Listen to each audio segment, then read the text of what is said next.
Hey y'all, it's Holly. I actually got to have this hat. I got it a while back ago, and if anyone remembers Horror Block, I got it from there. And, oops. Anyway,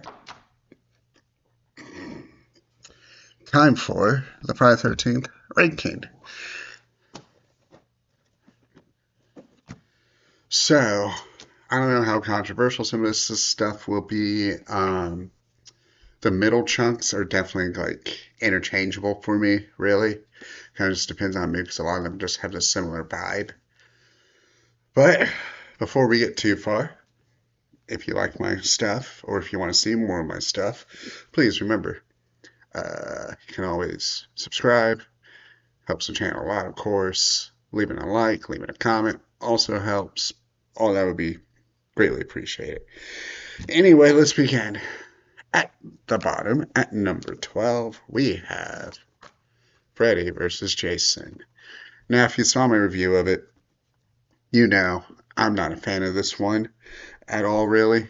Um, the humor and CG and stuff just doesn't age well. Like naturally, the CG wanted really being from the early 2000s, but it's so egregious that it's just hard to ignore, and the writing's just baffling at times. And yeah, it does have the one bed kill, but that's about it. Um,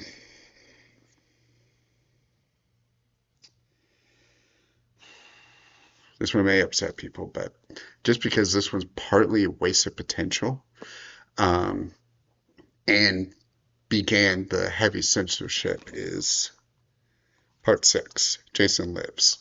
So, Jason Lives is one of those ones that, like I said, began the heavy censorship. It does have a smiley face kill, so bonus points for that, I guess. But um, beyond that, there's not much, and it really doesn't go too far in with Tommy like Five did. Like it kind of drops the ball with that. He becomes an almost Dr. Loomis-esque character, kind of just reducing the very interesting aspects that Five brought in.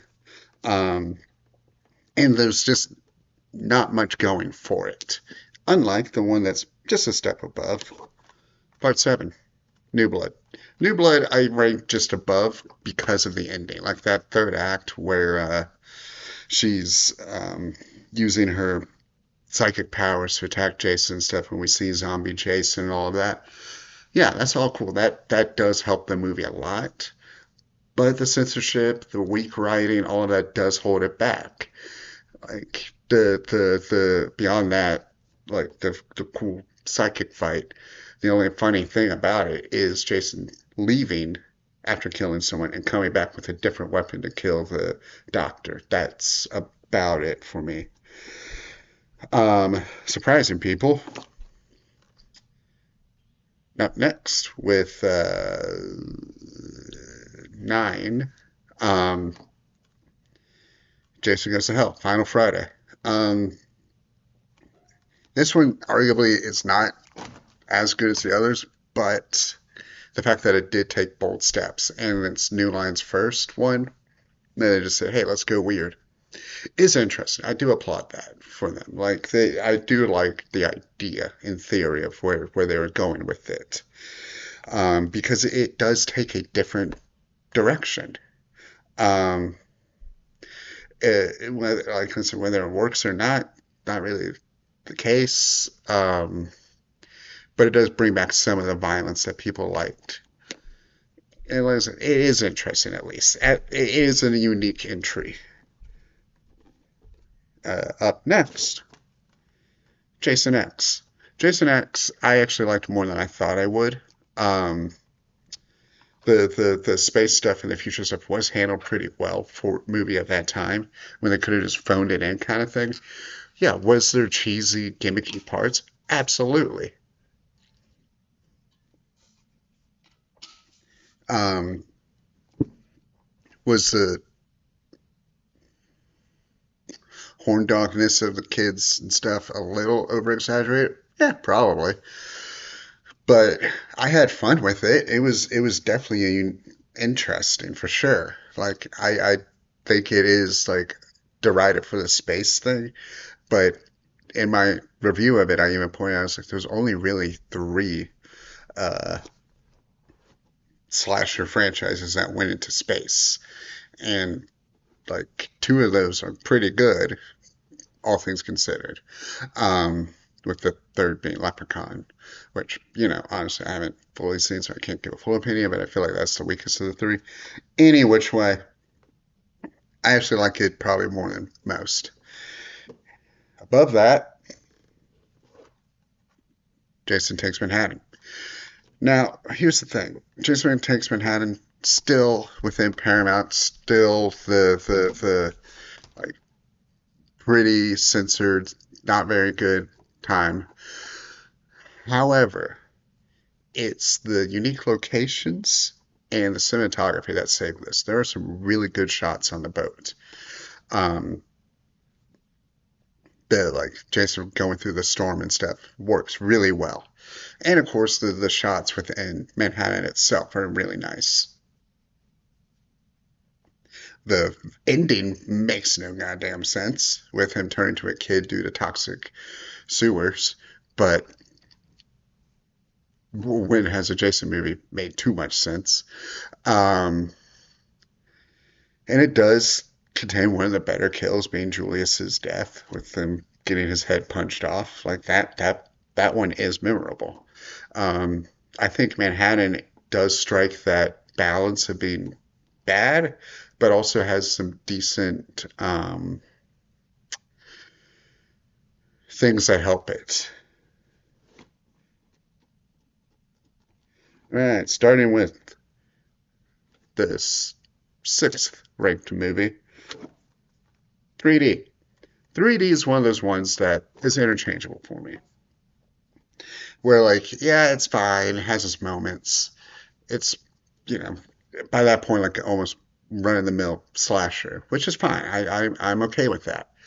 I feel like, though, the thing that hinders it the most is that it's not nearly as good if you watch it in 2D. Um, if you see it in 3D, it really does help a lot. It does hide some of the typicalness of it. Um, and it does bring a unique flair, at least. Um, at least they waited till part three to do 3D instead of what Freddy did and went to like the end of the series for their weird version of it. But yeah, like I said, I think the thing that hinders it the most is that the 3D is like distracting when it's not in 3D. Now that could switch if I see it in 3D for real. Like I said, it's interchangeable with number five, part two. Part two is once again pretty decent. Like it does a good job with what it's doing. Um, I just think it's run of the mill. It's good, but not any great shakes of anything. It doesn't reach the heights of the some of the later ones and some of the earlier, like the one earlier one. So it's upper middle of the road, like where I have it. Like I can switch it with three, and depending on my mood. Um, Number four, the 2009 remake. If you saw my video yesterday, I really like this one. It surprised me just kind of how well it held up.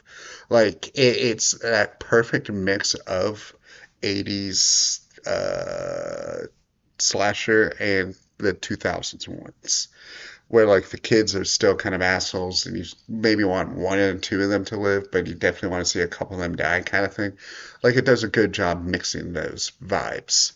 Um, there is a bit more of that 2000s assholeness in there, but not distractingly so. Like not like later on in 2000. Like definitely there's some worse ones.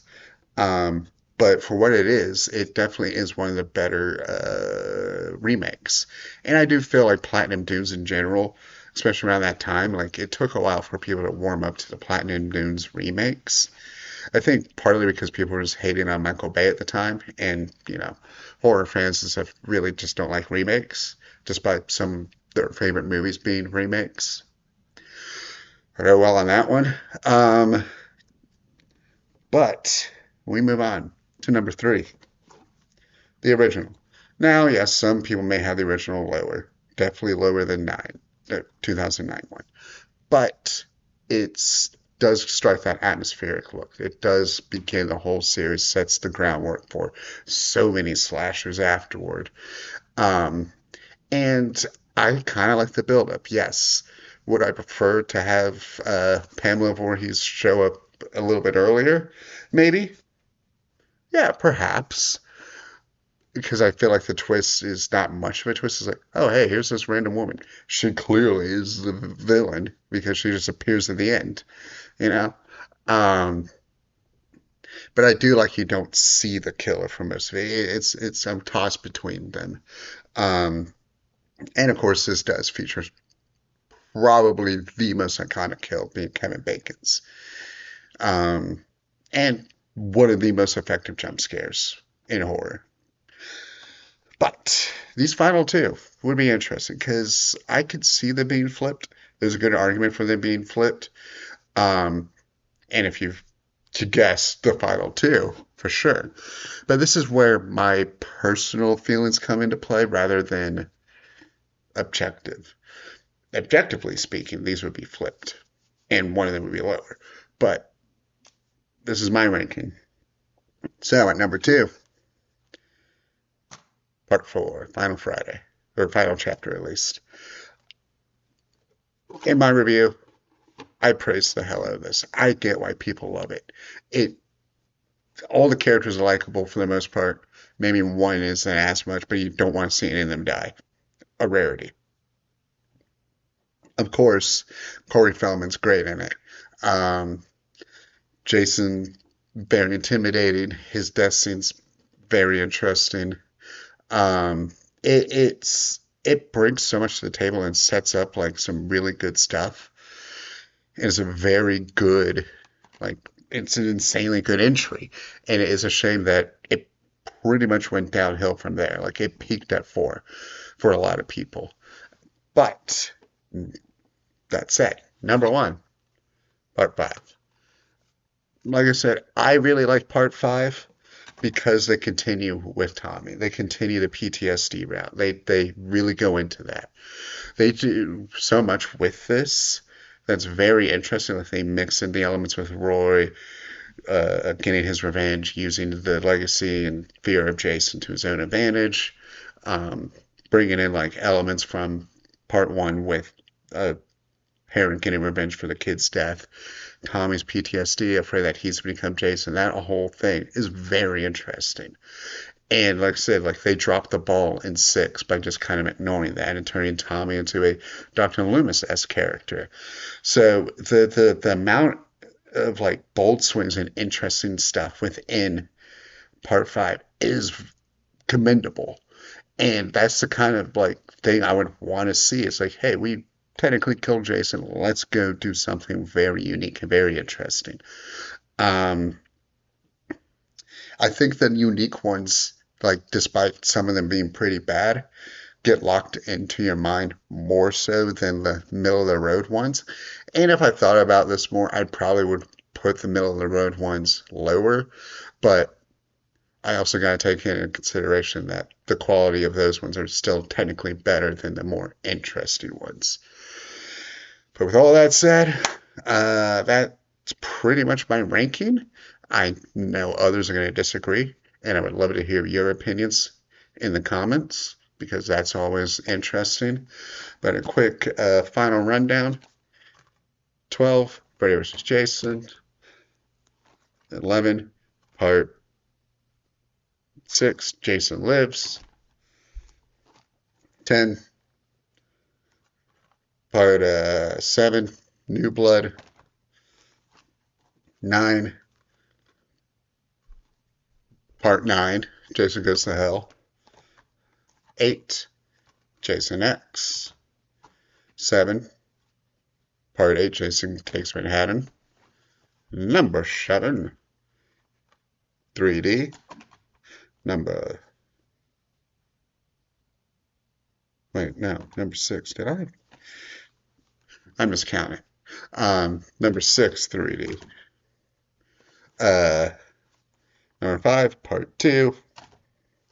Number 4, 2009 remake.